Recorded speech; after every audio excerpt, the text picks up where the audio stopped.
I know bro, तुम अकेले हो, कुछ नहीं कर सकते इस बारे में।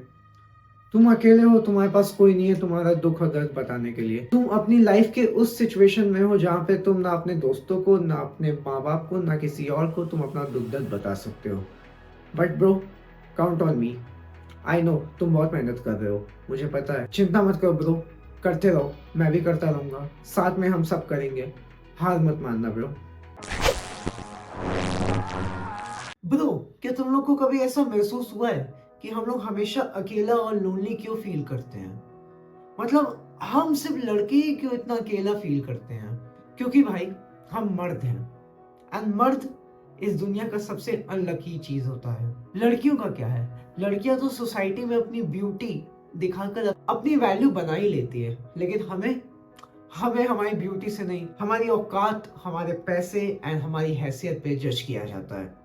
तुम अगर अपनी फैमिली में अच्छा नहीं कमाते हो तो तुम्हारी फैमिली में भी तुम्हारी वैल्यू बहुत कम रहती है। एंड बाहर का तो तुम लोग को पता ही है, बाहर भी तुम्हारी कोई वैल्यू नहीं रहती है।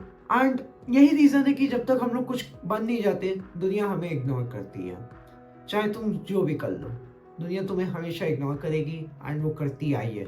जब तक तुम दुनिया को एक वैल्यू ना प्रोवाइड कर लो, तब तक दुनिया तुम्हें कुछ नहीं समझती है। अब जब मैंने बोला कि लड़कियां वैल्यू अपनी खुद बना लेती हैं, तो आखिर लड़कियां वैल्यू कैसे बना लेती है? हम लड़के क्यों नहीं कर सकते? सिंपल बात है ब्रो, वो ब्यूटीफुल होती हैं, ठीक? चाहे लड़कियां जो भी हो, वो खूबसूरत होती हैं। एंड वो अपना सोसाइटी में वैल्यू इसी तरह बना लेती हैं। उन्हें अटेंशन भी मिलती है। उन्हें अगर कुछ हो भी जाए तो 4-5 लोग आराम से आ जाएंगे उनकी हेल्प करने। लेकिन उधर ही तुम या मैं, कुछ हो जाए, माँ बाप आएंगे और कोई नहीं ब्रो। मुश्किल से मुश्किल तुम्हारे 2-3 दोस्त आ जाएंगे और कोई नहीं। कोई अनजान तुम्हें नहीं आता है, कोई बचाने नहीं आता है। लड़कियों को नेचुरल अटेंशन मिल ही जाती है, हमें कमानी पड़ती है। हर चीज हमें कमाना पड़ता है। अब तुम मुझे ध्यान से बताओ कि तुम अपने टीनेजर्स में आए होगे, तुम्हारी थोड़ी थोड़ी वैल्यू कम हुई होगी, थोड़े थोड़े माँ बाप बोलेंगे अब बड़ा हो गया है, बच्चों जैसी हरकतें मत कर।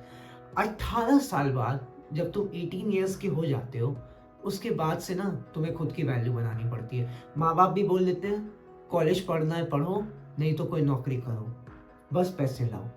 एंड तुम भी अपनी वैल्यू बनाने के लिए कुछ भी कर देते हो। सोसाइटी में तुम्हें कुछ भी करना ही पड़ता है, क्योंकि एक मर्द जब तक उसके पास पावर, मनी और पर्सनालिटी नहीं होती है, वो मर्द नहीं कहलाता है। एंड तुम ही बताओ, 18 से 20 साल के जो लड़के हैं, वो किसी की प्रायोरिटी होते हैं? नहीं होते भाई।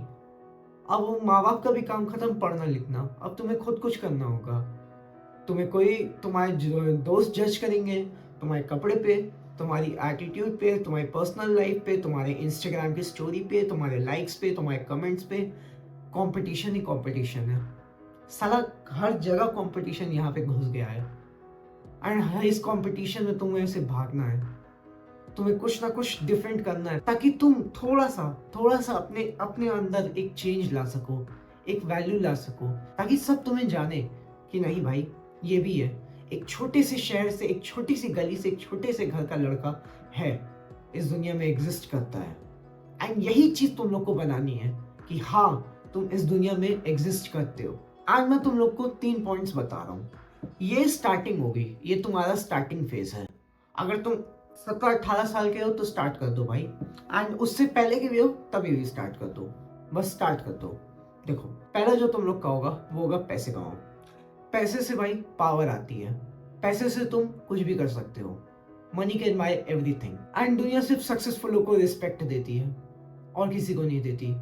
क्या तुम्हारे गली के किसी कूड़े वाले को उतनी रिस्पेक्ट मिलती है जितनी तुम्हारे आसपास के, अगर किसी के पास एक अच्छी कार आ जाए 18 और 20 लाख की, उसको रिस्पेक्ट मिलती है, एक कूड़े वाले को नहीं। सो ये समझो, पैसे कमाओ। नेक्स्ट, अगर तुम एक लड़के हो, आई नो बहुत लोग बोलते हैं कि लड़के हो तो क्या हुआ, जिम जाना जरूरी नहीं है, मत जाओ, बट एक्सरसाइज करो, अपने बॉडी को हमेशा फिट रखो। एंड मैं ये नहीं कहता कि तुम लोग मसल्स की शो ऑफ करो, नहीं। बॉडी इसलिए नहीं बनाई जाती है, इससे तुम्हारा कॉन्फिडेंस बढ़ता है, एक पर्सनालिटी में चेंज आता है। एंड हम लोगों को वही चाहिए, एक पर्सनालिटी में चेंज। हमेशा अपने आप को कॉन्फिडेंट रखा करो, मत देखो कि आसपास के लोग क्या कहते हैं क्या नहीं। अपने आप पे तुम फोकस करो। एंड लास्ट, ये चीज तुम्हारी पूरी लाइफ एकदम से चेंज कर देगा, माइंडसेट। एक लड़की का माइंडसेट सबसे इंपॉर्टेंट होता है। उसका माइंडसेट ही उसको जिम जाने पे फोर्स करता है, उसका माइंडसेट ही उसको पैसे कमाने पे फोर्स करता है, उसका माइंडसेट ही वो अपने माँ बाप को रिटायर करने पे फोर्स करता है। तो अपना माइंडसेट बहुत अच्छा रखो, बुक्स पढ़ो, कुछ भी करो, लेकिन अपना माइंडसेट बहुत अच्छा रखा करो, पॉजिटिविटी लाओ अपनी लाइफ में। एंड मैं बस ये कहूँगा कि सैडनेस तुम लोग की एनर्जी है, इस पे ग्रोथ लाओ भाई। ये पुराने और सैड गाने सुनने से नहीं होगा कुछ, तुम्हें अपने आप पे भरोसा होना होगा। ये सबसे तुम नहीं कुछ कर पाओगे। बस काम करो, मेहनत करो, रुकना मत, डरना मत। एंड बाकी तो हम सब तुम्हारे साथ हैं ब्रो। मैं भी हूँ, मैं भी सब मेहनत करता हूँ। एंड गालिब ने हम अकेले लड़कों के लिए सही लिखा है कि हजारों ख्वाहिशें ऐसी कि हर ख्वाहिश पे दम निकले, बहुत निकले मेरे अरमान फिर भी कम निकले। एंड इसी शायरी के साथ मैं लेता हूँ अलविदा। फिर मिलेंगे एक नए वीडियो में, तब तक के लिए बाय।